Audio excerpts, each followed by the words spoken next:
फूल जात्रा कार्यक्रम हतो रेटाई गांव में। इना जात्रा शुभ अवसर पर आदिवासी ढोल प्रतियोगिता कार्यक्रम रखला था इना रेटाई गांव में। और इना कार्यक्रम में था फर्स्ट में इनाम जीत्या सिलदड़ गांव वाला। फर्स्ट में इनाम जीत्या 5051 रुपया।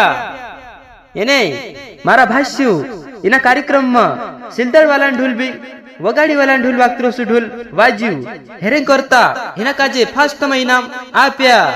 मारा भाष्यु इना कार्यक्रम में वारु मोटे एने गोहरे ढोल वाज्यू हेरेंग करता हिना काजे इनाम आप्या। यो कार्यक्रम भी काफी वारु निकव्यो।